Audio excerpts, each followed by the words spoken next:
तो आज हम बात करेंगे पीरियाडिक टेबल का 8वां लेक्चर। इसमें आपकी पहली हेडिंग है आपका स्क्रीनिंग या शील्डिंग इफेक्ट। ठीक, तो इसको हम लोग सिग्मा से डिनोट करते हैं। तो इसको ये एटम में किस तरह से होता है और इसको पहले देखते हैं। तो पहले हम एटम का पूरा हम स्ट्रक्चर देखते हैं। ये न्यूक्लियस का पार्ट हो गया। ठीक, ये आपके सेल हो गए। अब इस सेल में भी एक आउटर सेल और ये इनर सेल। तो आउटर सेल का इलेक्ट्रॉन तो इसको बोलेंगे आउटर इलेक्ट्रॉन, और जो इनर सेल में इलेक्ट्रॉन होंगे उनको बोलेंगे इनर कोर इलेक्ट्रॉन। तो जो इनर सेल में इलेक्ट्रॉन होंगे क्या बोलेंगे? Inner core electron. अब इलेक्ट्रॉन को रिपल्सन करेंगे। ठीक, तो इनर कोर इलेक्ट्रॉन के द्वारा आउटर इलेक्ट्रॉन पे जो रिपल्सिव फोर्स लगता है उसी को हम लोग स्क्रीनिंग या शील्डिंग इफेक्ट बोलते हैं। आइए इसका डेफिनेशन देखते हैं। Repulsive force over valence shell electron by inner core electron called as screening effect. ठीक, तो क्या होगा? इनर कोर इलेक्ट्रॉन के द्वारा जो रिपल्सिव फोर्स लगेगा वही स्क्रीनिंग या शील्डिंग इफेक्ट कहलाएगा। इसको हम लोग कैलकुलेट करते हैं स्लेटर रूल के द्वारा। तो sigma calculated by Slater's rule. और जो यूनी इलेक्ट्रॉनिक स्पीशीज होते हैं उनका जो सिग्मा होता है वो 0 होता है। जैसे हाइड्रोजन, हीलियम प्लस, लिथियम +2 और बरेलियम +3। अब इसलिए 0 होता है क्योंकि एक ही इलेक्ट्रॉन है। ठीक, तो इस पे रिपल्सिव फोर्स लगेगा कि अट्रैक्टिव फोर्स लगेगा ये पता नहीं चलेगा। एक इलेक्ट्रॉन पे क्या लगेगा? ठीक, तो इसलिए इस पे जो रिपल्सिव फोर्स होता है वो 0 होता है। अब हम बात करते हैं इसका पीरियड में किस तरह से इफेक्ट होगा। तो ये पीरियड में किस तरह से इफेक्ट होगा हम इसको देखते हैं। ठीक, आइए इसको देखते हैं पीरियड में किस तरह से होगा। बात करते हैं ट्रेंड्स।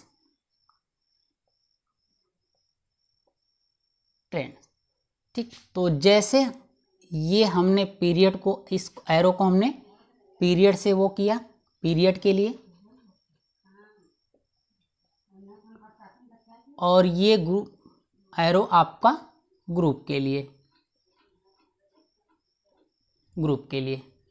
तो अब जो पीरियड में होगा बैलेंस इलेक्ट्रॉन इंक्रीज करेगा। जब बैलेंस इलेक्ट्रॉन इंक्रीज करेगा तो भी इलेक्ट्रॉन बढ़ेगा, और जब इलेक्ट्रॉन बढ़ेगा तो आपका सिग्मा भी बढ़ेगा। ठीक, पीरियड में बैलेंस इलेक्ट्रॉन बढ़ेगा तो सिग्मा, तो भी आपका स्क्रीनिंग या शील्डिंग इफेक्ट बढ़ेगा।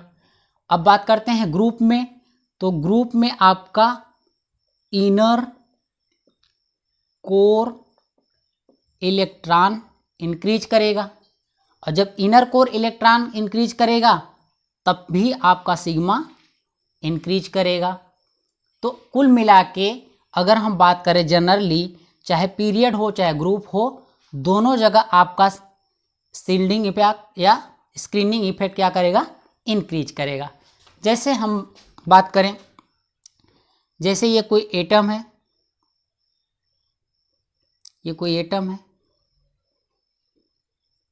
ठीक, तो ये इसके इलेक्ट्रॉन है, ये आउटर सेल। अब देखिए अगर हम पीरियड में जाएंगे तो इसके जो नंबर ऑफ सेल्स हैं वो तो फिक्स रहेंगे, लेकिन बैलेंस इलेक्ट्रॉन आपका बढ़ेगा।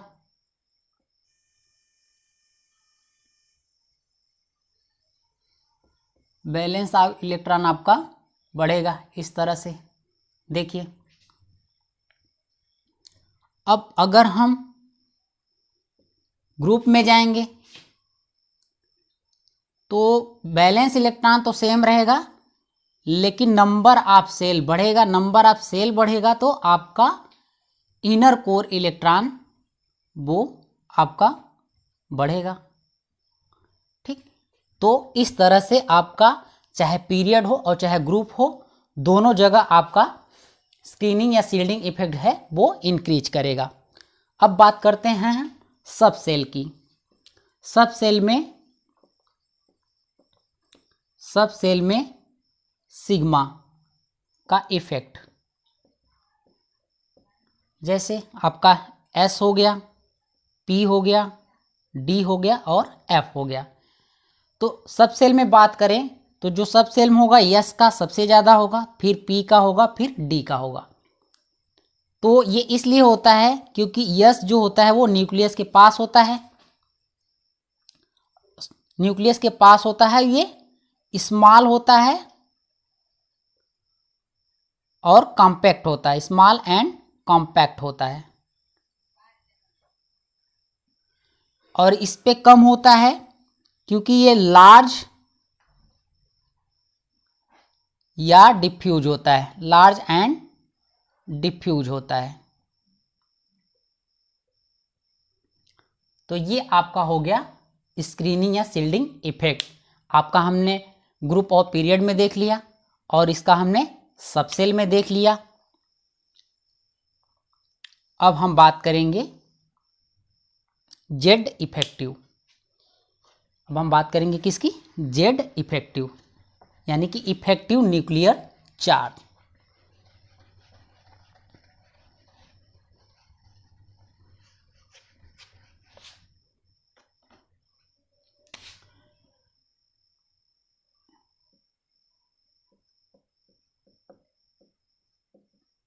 इफेक्टिव न्यूक्लियर चार्ज, जिसको हम लोग शॉर्ट में जेड इफेक्टिव लिखते हैं। अब ये क्या होता है? इफेक्टिव न्यूक्लियर चार्ज या जेड इफेक्टिव क्या होता है? तो ये न्यूक्लियस के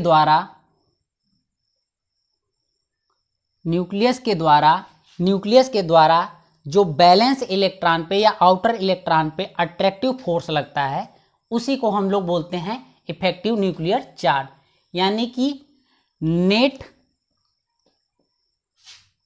effective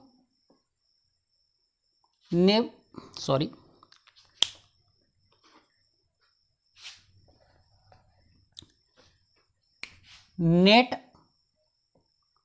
attractive force over valence electron called as Z effective. ठीक, तो net attractive force over valence electron called as Z effective. तो इसको हम जेड इफेक्टिव को लिखते हैं, जेड इफेक्टिव बराबर जेड माइनस सिग्मा। तो रिपल्सिव फोर्स के बाद जो अट्रैक्टिव फोर्स बचता है उसी को हम लोग बोलते हैं net effective, net attractive force.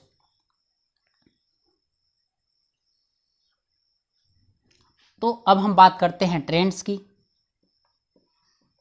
यानी कि ग्रुप और पीरियड में इसका प्रभाव किस तरह से होगा। तो अब देखते हैं, ये आपका हो गया पीरियड, ये आपका हो गया ग्रुप। तो अब यहां पे बात करें तो जेड इफेक्टिव इंक्रीज करेगा, और ग्रुप में बात करें तो जेड इफेक्टिव कांस्टेंट रहेगा। ठीक, तो इसका कारण क्या है? तो जेड इफेक्टिव बराबर होता है आपका जेड माइनस सिग्मा। तो अब देखिए, जब हम पीरियड में बात करेंगे तो जो जेड होता है एटॉमिक नंबर और जो स्क्रीनिंग इफेक्ट होता है वो एक समान नहीं बढ़ता है। तो इसमें जो जेड होता है वो ज़्यादा होता है और जो स्क्रीनिंग इफेक्ट होता है वो कम होता है। लेकिन इसलिए ओवरऑल जो नेट जेड इफेक्टिव होता है पीरियड में वो बढ़ता है। अब बात करें ग्रुप में, तो जो ग्रुप में होता है ये कांस्टेंट होता है। तो कांस्टेंट किस लिए होता है, तो जो जेड इफेक्टिव होता है ये जेड माइनस सिग्मा, तो इसमें दोनों जेड और सिग्मा दोनों एक समान बढ़ते हैं। जितना जेड बढ़ेगा उतना ही सिग्मा बढ़ेगा। तो ओवरऑल जो जेड इफेक्टिव होगा वो क्या होगा, कांस्टेंट बना रहेगा। तो ये आपका हो गया इफेक्टिव न्यूक्लियर चार्ज। तो अब हम बात करेंगे एटॉमिक रेडियस की। तो अब हम बात करेंगे एटॉमिक रेडियस। ठीक, तो एटॉमिक रेडियस यह कैसे होता है, इसको हम कैसे वो करते हैं। तो देखिए, किसी एटम के न्यूक्लियस से लेके बैलेंस शेल इलेक्ट्रॉन की जो दूरी होती है उसी को हम लोग बोलते हैं एटॉमिक रेडियस। ठीक, तो distance between nucleus and valence shell electron called as atomic radius. It is a absolute value, cannot measured because an ion is small। तो ये एब्सोल्यूट वैल्यू होता है। एब्सोल्यूट वैल्यू का मतलब फिक्स वैल्यू नहीं होता है, क्योंकि आपने देखा होगा कि जो इलेक्ट्रॉन होता है वो आपका वेव फॉर्म में होता है। ठीक, जैसे ये आपका इलेक्ट्रॉन हो गया तो कुछ ये इस तरह से वो करेगा। तो कभी इलेक्ट्रॉन यहाँ होगा तो कभी यहाँ होगा, कभी यहाँ होगा। ठीक, इस तरह से। तो इसलिए इसको हम लोग क्या बोलते हैं, एब्सोल्यूट वैल्यू जो होता है। रेडियस कैसा होता है, एब्सोल्यूट वैल्यू। अब ये एटॉमिक रेडियस जो होता है इसको हम 4 फॉर्म में कैलकुलेट करते हैं। पहला आपका हो गया वंडरवाल रेडियस, दूसरा हो गया आपका कोवेलेंट रेडियस, वंडरवाल रेडियस, दूसरा हो गया आपका कोवेलेंट रेडियस, तीसरा हो गया आपका मेटैलिक रेडियस, चौथा हो गया आपका आयनिक रेडियस। अब हम बात करेंगे आपका वंडरवाल रेडियस।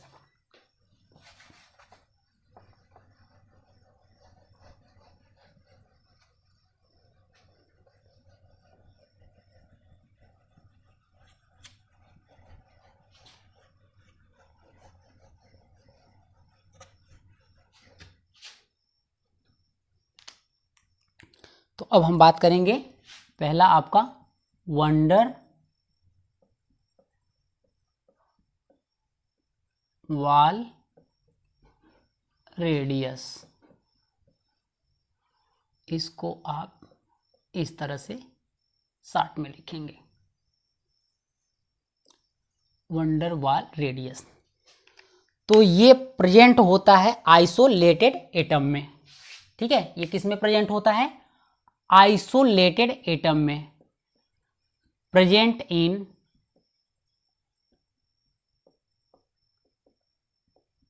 आइसोलेटेड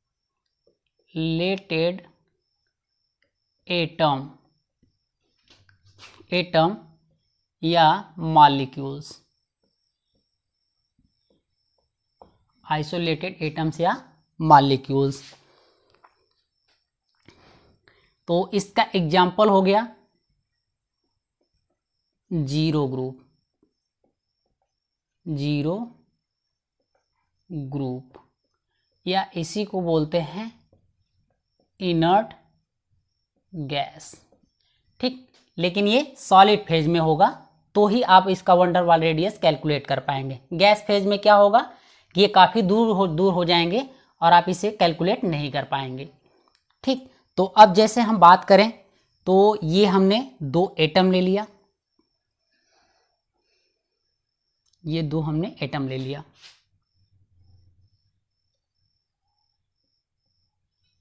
ठीक, तो अब देखिए इनके बीच में ये जो गैप होगा यही, तो अब इसका ये सेंटर से लेके ये जो होगा वो आपका डिस्टेंस होगा।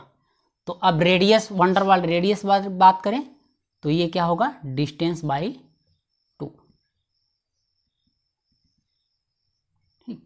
तो ये जो दिखा रहा है ये आपका गैप दिख रहा है।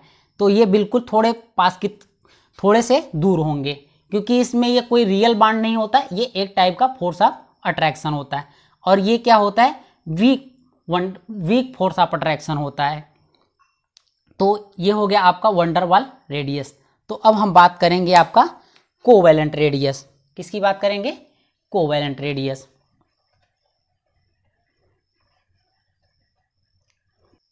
अब हम बात करते हैं सेकेंड कोवैलेंट रेडियस को। ठीक, तो present in non metal which are joined by the single covalent bond. ठीक, तो ये कोवैलेंट रेडियस होता है वो नॉन मेटल के बीच में प्रेजेंट होता है, यानी कि इलेक्ट्रोनिगेटिव या इलेक्ट्रोनिगेटिव एटम के बीच में। जैसे ये हमने कोई दो एटॉमिक ले लिए, दो होमो एटॉमिक ले लिए, तो इनके न्यूक्लियस से बीच का डिस्टेंस तो d हो गया। अब रेडियस बराबर हो जाएगा, कोवैलेंट रेडियस बराबर d/2। सेम फार्मूला होगा जो आपने वंडरवाल रेडियस में पढ़ा था वहीं।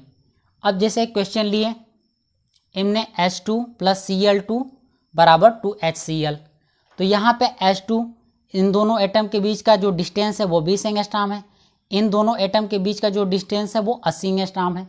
तो यहाँ हम रेडियस और इन दोनों एटम के बीच का डिस्टेंस पूछ रहा है। ठीक, तो अब इसका हम रेडियस निकाल लेंगे H2 का, तो इसका रेडियस हो जाएगा डिस्टेंस बाई 2 यानी कि 20/2, तो आ जाएगा आपका 10 एंगस्ट्रॉम। अब RCl यानी कि Cl2 का निकाल लेंगे रेडियस, तो यहाँ हो जाएगा डिस्टेंस बाई 2 80/2, आ जाएगा आपका 40 एंगस्ट्रॉम। तो यहाँ पे दोनों का रेडियस आ गया। अब इसका हमें डिस्टेंस निकालना है, तो डिस्टेंस बराबर हो जाएगा radius of hydrogen plus radius of chlorine. ठीक, तो इसका आपने रेडियस निकाल रखा है 10 एंगस्ट्रॉम और इसका 40, तो 10 + 40 बराबर आपका हो जाएगा 50 एंगस्ट्रॉम। ठीक, तो ये क्वेश्चन। अब एक और क्वेश्चन हम बात कर रहे हैं,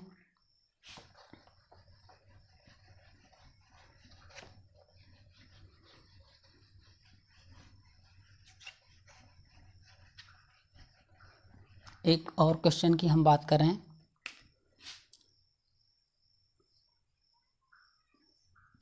ये बॉक्स है, इसमें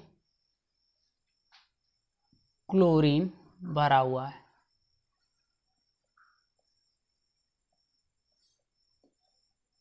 कुछ इस तरह से। ठीक, तो अब यहाँ पे हम इसको अब दिखाते हैं अलग अलग। तो ये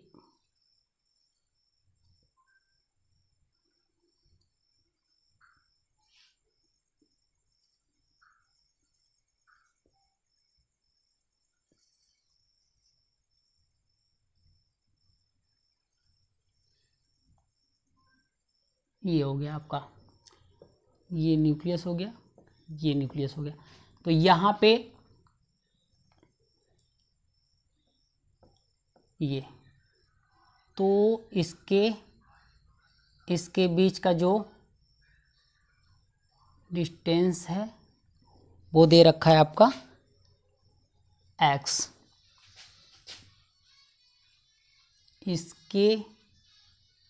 इसके बीच का डिस्टेंस दे रखा है आपको, मान लीजिए कोई p।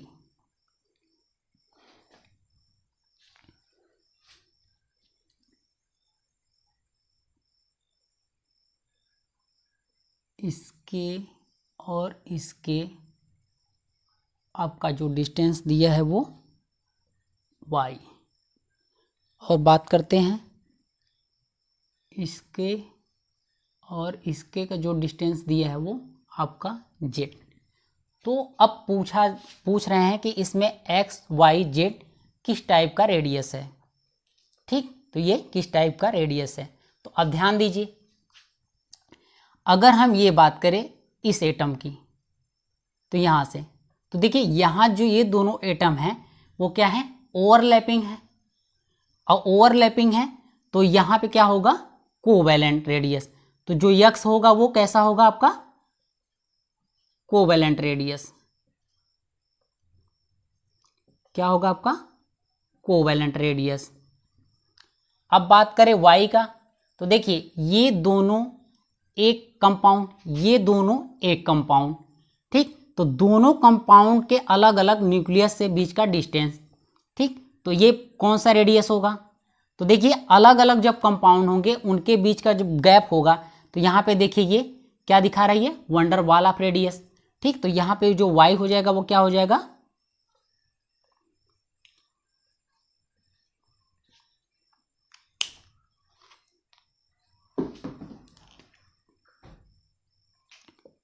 Wonder wall of radius. ठीक, अब जेड की बात करें तो ये भी देखिए आपका दो अलग अलग एटम के बीच में है, तो अब जेड भी आपका क्या हो जाएगा, आपका वंडर वॉल रेडियस। अब बात पी की करें तो पी भी आपका क्या हो जाएगा, आपका कोवेलेंट रेडियस।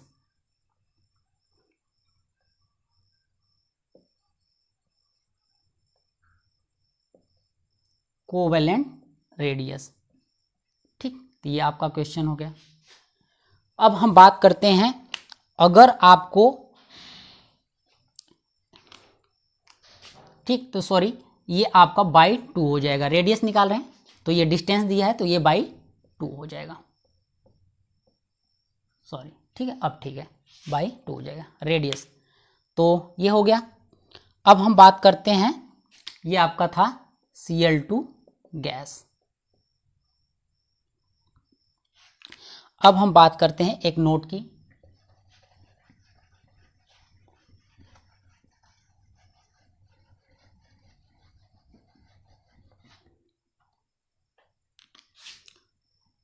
नोट क्या है आपका, if electronegativity of both atom are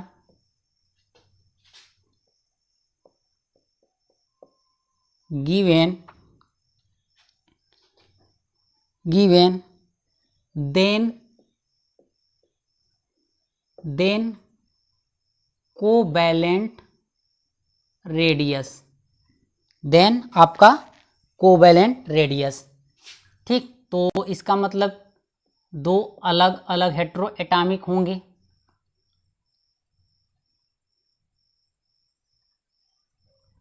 ठीक, तो इसका आपको रेडियस निकालना है। तो इसका रेडियस आपका हो जाएगा, इसका डिस्टेंस निकालेंगे तो रेडियस हम निकाल लेंगे। तो यहाँ पे जो डिस्टेंस होगा वो आपका होगा RA plus RB minus 0.09 delta x। अब यहाँ पे जो डेल्टा x है वो आपका है इलेक्ट्रोनेगेटिव डिफरेंस। क्या है आपका, इलेक्ट्रोनेगेटिव डिफरेंस। ठीक, क्या हो जाएगा, डिस्टेंस बराबर RA प्लस RB माइनस 0.09। ठीक, 0 लिख दीजिए, कोई दिक्कत नहीं। तो यहाँ पे ये क्या होगा, इलेक्ट्रोनेगेटिव डिफरेंस। तो ये आपका हो गया। अब हम बात करते हैं मेटेलिक रेडियस।